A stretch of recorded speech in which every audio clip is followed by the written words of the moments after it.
네, 선거 상황실입니다. 제8회 전국 동시 지방선거. 일반 투표는 약 1시간 전에 끝났습니다. 그리고 현재는 코로나19 확진자 투표가 지금도 진행되고 있습니다. 먼저 지금 이 시각 전국 투표율부터 확인해 보겠습니다. 네, 전국 투표율 지금까지 보신 것처럼 그전보다 좀 저조하다 이런 수치가 나오고 있습니다. 일단 보겠습니다. 지금 현재 전국 투표율 딱 유권자의 절반 50%가 투표를 마쳤습니다. 예, 이 상황 어떻게 진행이 될지 자세한 내용은 정치부 구하림 기자와 함께하죠. 어서 오세요. 안녕하세요. 투표율이 좀 낮습니다.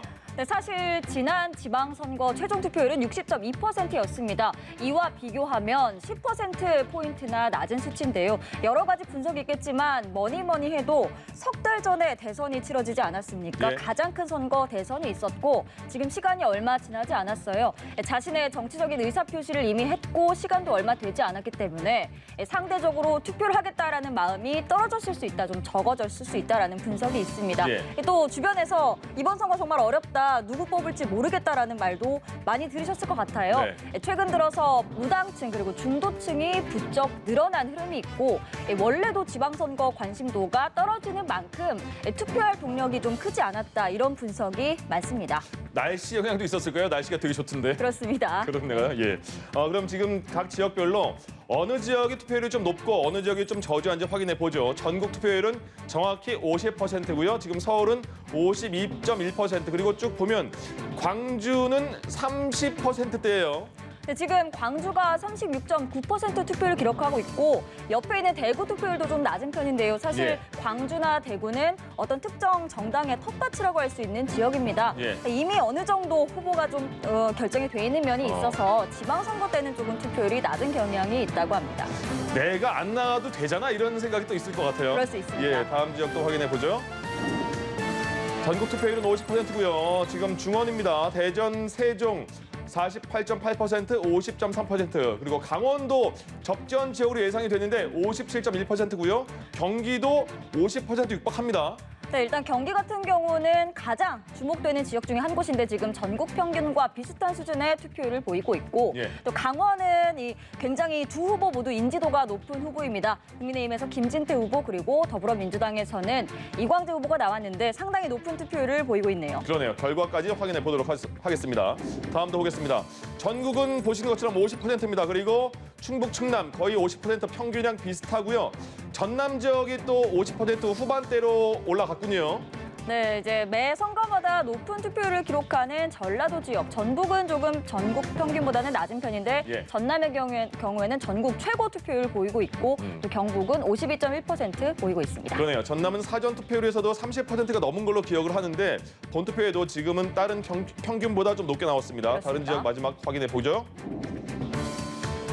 네, 경남 52.4%, 제주 52.6% 평균을 조금 넘겼습니다. 자, 그럼 오늘 아침 일찍부터 부지런히 투표를 하신 분도 많으실 것 같은데 시간대별로 투표율을 확인해 보겠습니다. 쭉 오다가 아침 6시부터 쭉 오다가요.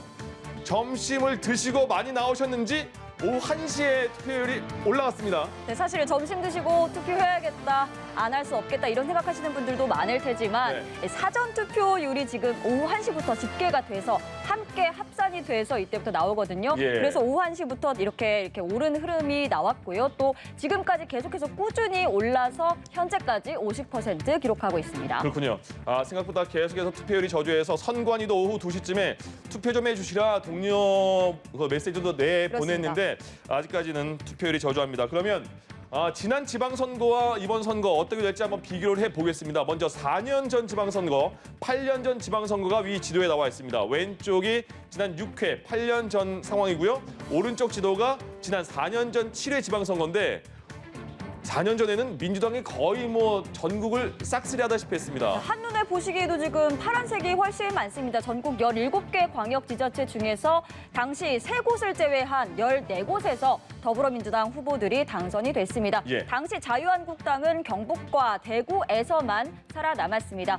문재인 당시 대통령 지지율이 굉장히 높기도 했고 또 북미 정상회담 같은 굵직한 이슈들이 있었습니다. 아무래도 더불어민주당이 여당 프리미엄을 누릴 수밖에 없었던 때입니다. 예, 그 당시에 더불어민주당 여당 프리미엄 누렸다면 이번에도 비슷할 것 같은 게 한미 정상회담 얼마 전에 있었습니다. 네. 그리고 현 정부 정권이 바뀌면서 3주가 지났단 말이죠. 그러면 네. 그 프리미엄도 지금 현재 여당이 누릴 수 있을까요? 네, 사실상 지금 여론조사상의 결과도 그렇고 구도와 판세 모두 국민의힘이 유리한 상황입니다. 하지만 4년 전만큼 여당이 싹쓸이를 할 수 있을지는 좀 지켜봐야 합니다.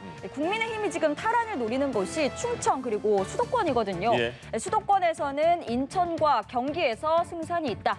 특히 경기도지사 김은혜 후보가 나와서 승부수를 던진 것으로 풀이가 되고 네. 또 충청에서는 사실 지난 대선에서 네 곳 중에서 국민의힘이 세종에서만 패배를 했었거든요. 이번엔 세종도 가져오자 이런 전략이 목표인데 국민의힘이 확실히 우세한 곳이 지금 9곳이거든요. 예. 9곳 이상 확보를 할 수 있을지가 이번 지방선거의 관전 포인트입니다. 그렇군요.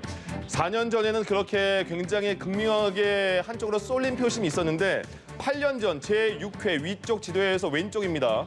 8년 전 지방선거에서는 거의 비등비등한 모습을 보여줬습니다. 네, 이때도 이제 진보 진영이 승리를 하긴 했지만 굉장한 접전이 있었습니다. 총 9곳에서 당시 새정치민주연합이 승리를 했고 보수 진영은 8곳에서 승리를 했습니다. 지금 수도권 지역을 보면 이 경기도 지역이 지금 상황과 굉장히 정반대인 상황인데요. 그렇습니다. 당시에 새누리당 후보가 경기도에서는 승리를 했고 가운데 있는 서울에서는 민주당 후보가 승리를 했었습니다. 자, 그럼 말씀하신 경기도권이 이번 지방선거에서 초접전 지역으로 끝까지 이어지고 있었거든요. 그렇습니다. 지금도 각 진영에서 경기도 누가 탈환을 하느냐 이런 관심 지역인데 역대 경기도권 선거를 보죠. 7회 지방선거, 지난 지방선거를 보면 경기도권 역시 민주당이 대부분 다 가져갔어요. 네, 4년 전에 워낙 민주당 세가 좋았기 때문에 왼쪽에 있는 지도를 보시면 경기도에 31곳 시군이 있거든요. 그중에 29곳에서 민주당 후보들이 당선됐습니다. 예. 반면 자유한국당은 2곳에서만 살아남았고 당시 경기도지사도 이재명 당시 후보가 당선이 됐거든요. 예. 이 지지율이 그때 50%를 넘겼습니다. 굉장히 압도적인 지지로 당선이 됐던 거죠. 상황이 많이 달라졌을까요? 그건 4년 전의 얘기였고요. 최근에 석 달 전에 대선 치러졌을 때 경기도 유권자 표심을 한번 살펴보죠. 오른쪽입니다. 왼쪽 지도랑 확연히 좀 다른 점이 눈에 띕니다. 그렇습니다. 이것도 한눈에 보셔도 붉은색이 조금 더 확장이 된 모습을 보실 수 있을 겁니다. 특히 동부 쪽, 동북부와 동남쪽에서 윤석열 당시 후보 손을 들어줬습니다.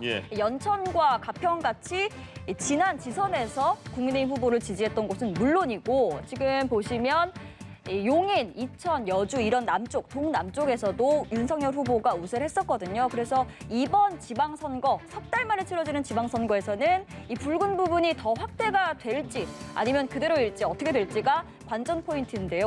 우선 현재까지 이 동북권, 경기 동북권 투표율이 제가 살펴보니까 대부분 높은 상태더라고요. 높게 기록이 나오고 있어서 어떤 표심이 작용했을지 관심이 집중됩니다. 사실 지난 대선에서 경기도권은 당시에 이재명 후보가 5% 차이로 우위를 보였었거든요. 그렇습니다. 지금 현재는 또 어떻게 될지 한번 지켜보도록 하죠.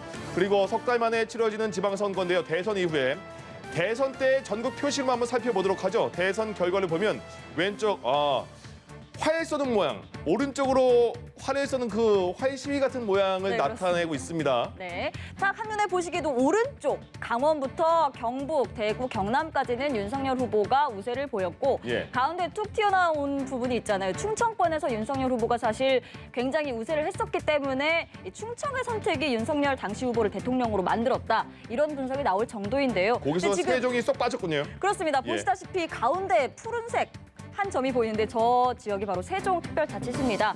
그래서 이 세종을 국민의힘 입장에서는 지방선거에서는 이제 가져와야겠다. 민주당 입장에서는 지켜내야겠다. 이런 입장일 수밖에 없고요. 또 위쪽에 보시면은 역시 서울에서는 윤석열 당시 후보가 우세를 보였는데 경기도, 서울을 에워싸고 있는 경기도에서는 이재명 후보 손을 들어줬었거든요. 그래서 지금 충청과 경기 지역이 이번 지방선거에서도 당연히 요충주가 될 수밖에 없습니다. 자, 이번 대선이 지난 대선이요. 역대 최소 표 차였잖아요. 0.73%로 승자와 패자가 갈렸었는데 그만큼 지역별로 보더라도 접전 지역이 꽤 많았습니다.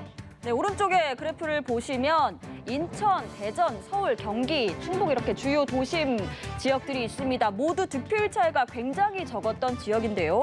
맨 위에 인천부터 보시면 딱 1.8% 정도 차이로 이재명 후보의 손을 들어줬습니다. 네. 지금 이 결과대로 지방선거 결과도 나온다면 민주당에 있는 박남춘 후보가 신승을 해야 하는데 석 달 사이 윤석열 정부 출범했고 또 상황이 여러 가지 변하면서 상대인 국민의힘 유정복 후보가 또 인지도나 정치 경력에서 만만치 않은 상태거든요.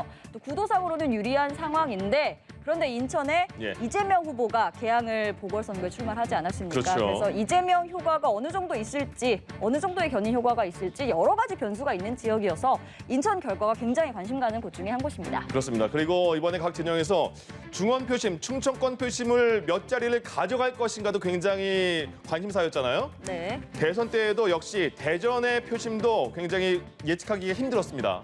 네, 지금 인천 다음으로 득표율 차이가 적었던 곳이 바로 대전입니다. 국민의힘이 3%포인트 차이로 이기긴 했지만 이 대선 때 기세를 몰아갈 수 있을지 아니면 민주당이 막아설지가 관심사입니다. 예. 현재 민주당에서는 허태정 후보가 대전시장 재선을 노리고 있고 이 지역 국회의원을 지냈던 국민의힘 이장우 후보가 도전장을 냈습니다. 또 두 후보가 동갑내기이기도 해서 이 선거 과정에서 굉장히 불꽃 신경전을 벌였던 지역이기도 합니다. 예, 그렇군요. 자, 그리고 이번 지방선거에서 또 하나의 관심사. 보궐선거가 치러집니다. 7곳인데요. 그 7곳에 있던 국회의원들이 모두 광역자치단체장 후보로 나가면서 공석이 됐어요. 그렇습니다. 모두 7곳에서 국회의원을 새로 뽑는데요. 대선 주자급 후보가 출마해서 미니 대선이라고 불리기도 합니다. 우선 수도권을 보면 더불어민주당 이재명 후보가 나온 인천 계양을 그리고 안철수 후보가 나온 경기 성남 분당 갑이 눈에 띄고 예. 또 국민의힘 지역구였던 곳이 대구에 있는 수성울, 창원 의창, 충남 보령 이렇게 3곳이 있습니다. 또 민주당 지역구는 강원 원주갑, 제주을 이렇게 2곳에서 전부 7곳에서 국회의원을 새로 뽑습니다. 그렇습니다. 거기서 저희가 굉장히 관심 지역 다 아시겠죠? 이제 인천으로 가보죠. 인천 계양을에는 민주당 전 대선 후보 이재명 후보가 출마를 하면서 굉장히 핫한 지역이 됐습니다. 네, 인천 계양은 일단 역대 판세를 좀 보시겠습니다. 약간 어려운 그래프가 나와 있는데요. 한눈에 보시기에도 지금 파란색 그래프가 위 그리고 아래 다 더 길잖아요. 전통적으로 진보 진영에 유리한 지역입니다. 19대 총선에서도 20대 총선에서도 민주당 후보 손을 들어줬고 또 바로 직전 총선을 보시겠습니다. 21대 총선에서는 송영길 후보가 당시 후보가 당선이 됐는데요. 두 후보 사이의 격차가 20%포인트나 났습니다. 민주당 입장에서는 이제 텃밭이다 이렇게 불릴 수 있는 지역이지만 또 최근까지 여론조사는 조금 예상 바뀌기도 했습니다. 너무 달랐어요. 예, 그렇습니다. 최근 초반에 이재명 후보가 출마를 했을 때는 처음에는 그 지지율이 격차가 많이 났었는데 공표 기간 직전까지 발표된 여론조사 보면 거의 비등비등 붙어 있었거든요. 네, 이게 사실상 어떤 후보들의 싸움이라기보다는 진보와 보수, 보수와 진보의 진영 대결이 되고 있어서 지금 사실 인천에서도 특히 계양구 투표율이 상당히 높은 수치를 기록하고 있거든요. 어떤 결과 나올지도 지켜봐야 할 것 같습니다. 그렇습니다. 자, 그리고 또 한 곳입니다. 경기도로 가볼까요? 경기도 성남 분당 갑에는요. 안철수 후보가 또 도전장을 내밀면서 관심 지역이 됐습니다. 네, 이 지역은 사실 딱 보시면 한눈으로 아시겠지만 계양을이랑은 조금 다릅니다. 19대 총선에서는 보수 진영 후보 손을 들어줬고 20대 총선에서는 김병관 당시 후보가 당선이 됐던 지역이고 비교적 대세에 민감한 지역, 스윙 지역이라고 분류가 되는데요. 21대 총선의 경우 당시 민주당 세가 굉장히 좋았습니다. 그래서 김병관 당시 후보가 선방을 하긴 했는데 김은혜 후보가 50.6%, 0.6% 차이로 승리를 했습니다. 지금은 안철수 후보가 나왔는데 여러 가지 상황 속에서 변수들이 작용하고 있어서 과연 어떤 결과가 나올지 안철수 후보가 승리를 할 수 있을지 한다면 어느 정도 격차로 승리할지도 주목됩니다. 그렇습니다. 당시에 김병관 후보는 김은혜 후보에게 1,100여 표 차로 석패를 했거든요. 그렇습니다. 이번에 다시 탈환을 할지 아니면 또 안철수 후보가 새로운 지역에서 당선이 될지 지켜보도록 하겠습니다.